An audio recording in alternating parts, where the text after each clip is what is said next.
Tonight on Gerald and Nathan's Builder's Workshop. Gerald is going to be going through two circuits that he's previously debuted on the Builder's Workshop. He's going to give schematics. He's going to show you the circuit. He's going to walk through the circuit and give you point-to-point or solder point-to-solder point instructions on exactly how to build this. He's also going to provide a parts list so that you may build this circuit in the future.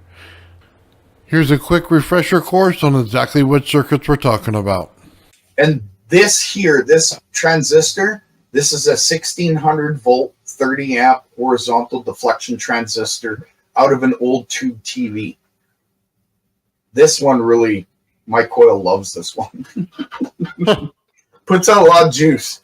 Do you have the model number on there? That one is a D2499.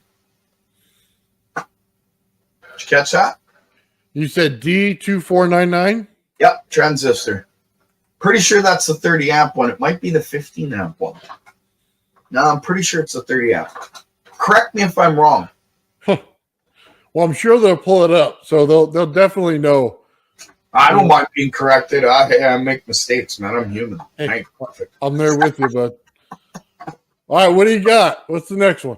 Okay, so the next one, this one's a little bit more complicated. We'll have to go over this one in a video. See if I can show it properly to my camera. So this one, okay. Like I said, it's a bit complicated, but my bifilar coil goes in this. I use another speaker clip, right? So my primary goes in the top. My secondary goes in the bottom. This is a transistor for the first signal out of the signal generator going to the primary. This is the second transistor from the signal generator that goes to the secondary. When I pulse that coil and levitate it above a magnet, this is the circuit. So first signal turn on, it'll be this transistor. The coil will go an inch above the magnet. Second signal turn on this other transistor, and it'll go an inch and a half to 2 inches above the magnet. Nice.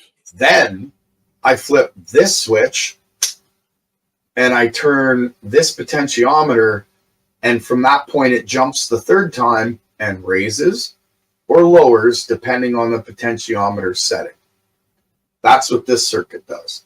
This, if you're wondering, is the power. I just hook this up to whatever power I want. A battery, a wall plug, whatever. So the neons that are in here are in case I put too much current through it, they automatically turn on and they use some of that load so that the circuit stays cool. This is a 50 ohm ceramic transistor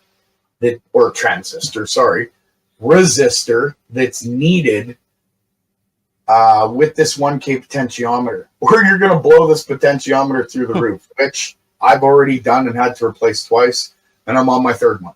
So we'll go over this circuit in the next video, and I'll do maybe I'll do a full build live on this one, because this one's kind of, it's not complicated, but it's really neat, and everybody should use it in their bifilar coils.